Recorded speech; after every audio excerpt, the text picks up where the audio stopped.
you're making your annual tour around all of the NFL training camps and you got to stop at the Bears. Our Mark Grote saw you over at Bears training camp. Yeah, it was good to see you, Baldy. And I guess you and I had a quick conversation walking out of the parking lot. I believe that you were getting in your car to head to Green Bay, but we'll talk about the Packers another time, maybe even within this segment. But tell the people what you saw out of Caleb Williams in that very big practice that the Bears held on that day about a week and a half ago.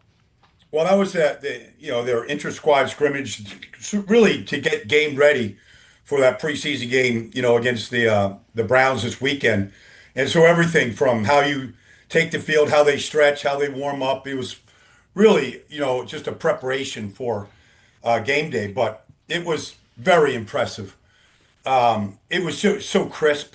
Plays get in, Ben Johnson, he's either real or he's AI. I'm not sure. But he's just a machine, just calling plays, getting the play in, substitutions in, very crisp, very organized, very, very sharp practice.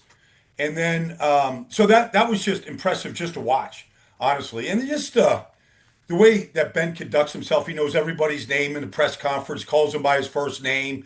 He's just organized, prepared, and then it shows up on the field. That was a hot day. If you remember, there was tornado warnings that morning in Chicago, and it cleared up after the rain. It was very humid, very hot. I just thought it was very impressive to watch that practice. And then just watching Caleb interact on the sideline with everybody. Offensive lineman, Khalif Raymond's new to the wide receiver room, talking to him about certain routes. Like, he's just so engaged at everything throughout practice. It was good to watch. Brian, I'm so curious because obviously you've followed Caleb Williams for so long now to see what step he's going to take this season. We're all trying to kind of figure out what the realistic potential is of how much of another step he can take in year 3. What are your observations just seeing him at training camp and understanding what he's coming off of when you look at his fantastic playoff run? Well, I was at a high school. He was in Gonzaga High School in Washington, and I was at a big quarterback camp before his senior year of high school. And, it was Neusmeyer was there, and Jaden Daniels, and Drake May. It was all the big guns. And I remember sitting in the film room with Caleb when he was 17, and he knew exactly how to attack cover 3. He knew disguised. He was so advanced. And then to watch him throw the ball at that camp, like, you knew he was going to be special. Now, as far as the jump, I just think the big thing, I remember talking to him before the Hall of Fame game, his first game against the Detroit Lions his rookie year. And he was just telling me, honestly, like, getting to understand the run game was new to him. Lincoln Riley called all the plays when he was at Oklahoma and USC. And, he didn't have to take the run game and check to this run, this against this look. And, like, just understanding the quarterback job at the line of scrimmage in this business it's a lot.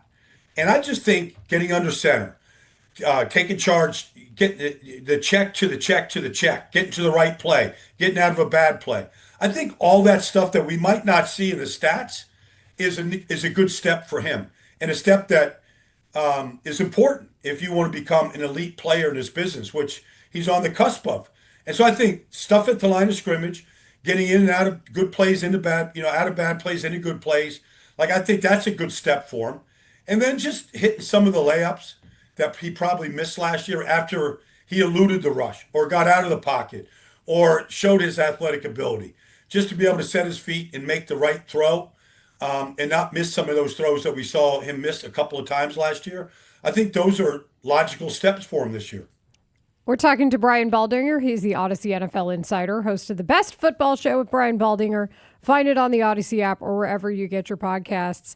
Baldy, we talked a lot about just the Bears running game. We know Kyle Monangai now has a reported hyperextended knee. That's going to have him miss a few weeks, or we think weeks. That was the timeline that was used. So I know that the Bears run game doesn't have to be perfect. DeAndre Swift is having a great camp, but how much do you understand in the Ben Johnson offense, and how much can you tell us about how play action can be such a threat, even if they don't want to run the ball as much as, say, originally planned? Rashawn Johnson is there, and he's been there. Coming out of Texas, him and Bijan coming out together. He's capable. I mean, Monangai was awesome last year. Contact balance, short yardage. I mean, I don't know if anybody ran the ball on third downs more than the Bears last year, and it wasn't third and ones. They ran the ball on third and three, third and four. They kept you guessing.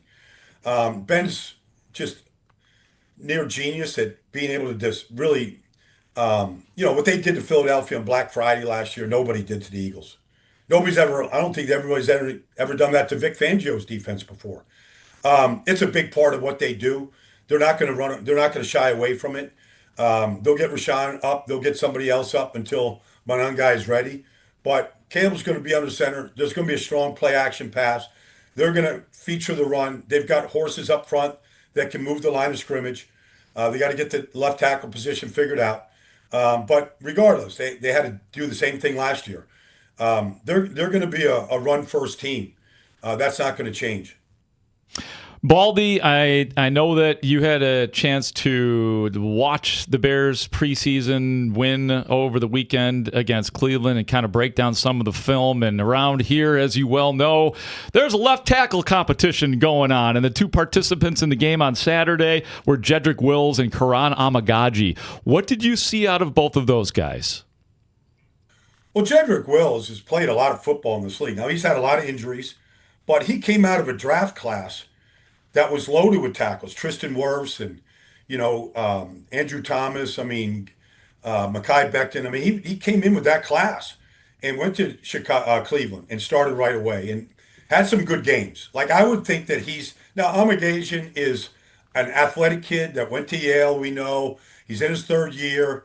They're going to play their best player, but I would expect Wills, if he's healthy and close to 100%, to win that job and to start until, the guys get healthy right now. And we'll see. We'll see what Theo looks like. He's been playing right tackle and swinging. We'll see. And he started games last year for him. You don't see a lot of guys at the University of British Columbia, go into the National Football League and play. But, he was a guy that caught everybody's eye a year ago. I wouldn't rule him out. But I would say Jedrick is got a chance to win that job right now just because of his pedigree, where he played in college, what he's done in this league. The injuries are the injuries, and they can accumulate, and they can, take you backwards a little bit. But I'd say he's the front runner right now. Brian Baldinger, the Audacy NFL insider, and the host of the Best Football Show with Brian Baldinger, joining us here on Rahimi, Harris, and Grote. I'm curious, Brian, as we see things unfold, the injuries mount up for not just the Bears, but other teams as well. How are you forecasting the NFC North and it playing out, considering how good all of the teams were last year and no one had a losing record? Yeah. Look, Green Bay was running away with the division before Micah got hurt. There's no other Micah Parsons in this league. Nobody can fulfill his role, and they collapsed without him. I talked to him last Monday, and he told me his target date is Week 6 against the Cowboys on Sunday night in Green Bay. That's the target. Now, anything can happen. It could be a moving target. But he makes everybody in that whole organization better. I expect Kyler Murray to be very good with Kevin O'Connell. He's never played on a team or in an organization as good as the Vikings. They won 14 games with Sam 2 years ago. Their offense line is very good. The players around Kyler are very good. They'll cater the offense into his skill set. I mean, it's wide open. It's wide open. Chicago obviously has got to replace a lot of guys in the secondary. They led the league in takeaways. They led the league in interceptions. It's hard to duplicate that with a lot of new guys.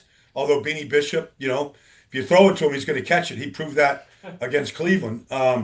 Maybe he has a role. They've got a lot of key guys to replace back there. But I think it's a wide open division. I mean, Detroit's offense, they lost their center for a while, Cade Mays, that they were counting on. But that offense is capable of scoring 30 against anybody. They're very, very good. Defensively, they got a lot of holes, but every team's got holes right now. So I think it's a wide open division. And because Chicago won it last year, doesn't mean they're going to win it this year. Ben could talk about setting a record for scoring points, and that's great. And I like that. But it's you got to go out and do it. And the divisions is going to be a very good division, especially when you get to November, December, we'll see who's healthy, but that's when the division's going to get decided, after Thanksgiving. And so we'll see who's healthy and who's playing great football then. Yeah, Baldy, what did you think of Ben's comments? He was quoted in the Dan Pompei article in The Athletic last week saying he wanted to have that as the goal, the league's best offense. He achieved that at least for the year a couple times in Detroit. That's for sure. They were the league's best offense when he was the OC. But ever is a tall bar. What do you think of just him saying that and how he was setting that goal for himself? I love it. I love it. I mean, he's sending a message to the whole team. Like what we're capable of doing is much greater than maybe what's in your mind. Maybe, scoring 37 and a half points a game should be the goal. They almost did it the other night. But regardless, I just think those are things he sends messages to his team. He allowed his wide receiver coach to call plays in the second half of the game. He's coaching the coaches. Like he's changing the mentality of Halas Hall and how you think about what they can do. And I think that's a good thing. You don't hear that from very many coaches. Coaches are afraid to say those kind of things. Ben isn't. And maybe that's one of the reasons why, he's already distinguished himself as a head coach and a play caller. So I applaud him for saying those kind of things, because the last thing you want to do to any team is put limits on what your team is capable of doing. Most people probably know that Brian Baldinger played offensive line when he was a player back in the day. So I ask you this question from that perspective, Baldy. Ozzie Trapillo, the Bears' second-round pick from last year, who started 6 games at left tackle last year, eventually in the playoff game against Green Bay, suffered a ruptured patellar tendon. We were told that he probably wouldn't be back until late in the season, if at all. All of a sudden, Baldy, he is back practicing, and it's not implausible that he could play and contribute to the Bears and maybe be their left tackle. How incredible is that, and how is that even possible? I don't know how it's possible. My brother tore his patellar tendon. He came back and played from it. But I've seen Patrick Mahomes doesn't look like he had a knee operation to watching him play. Daniel Jones is coming back from an Achilles injury, and it doesn't look like he had an Achilles injury. Like some of these surgeries now and some of the advanced techniques must be different than when I played. And the time frame has changed. Everybody's different. You never want to put a player out there on the field before he's ready or before that tendon gets a chance to fully heal. It's encouraging that he's back and practicing. I don't think he should be rushed just because he's practicing. They need him to be, but at the same time, you got to mentally put that injury out of your brain, and you got to move on from it. And you need, to be full contact and to be hit and to change direction, do all the things necessary.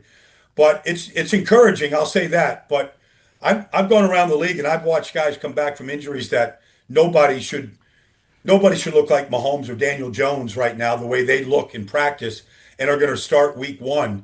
Nobody should look like that right now. And so things have changed. Maybe Micah gets out there before week 6. He looked good just moving around the other day when I saw him. We don't want to see that because week 5 is against the Bears. So nobody around here is rooting for that type of expedited return for him. Brian Baldinger, the Audacy NFL insider, joining us here on Rahimi, Harrison, Grote, and Brian. I'm curious because you followed the game for so long as a player and then an analyst. What, if any, trends are you noticing that might surprise people this year in terms of just the way football is being played?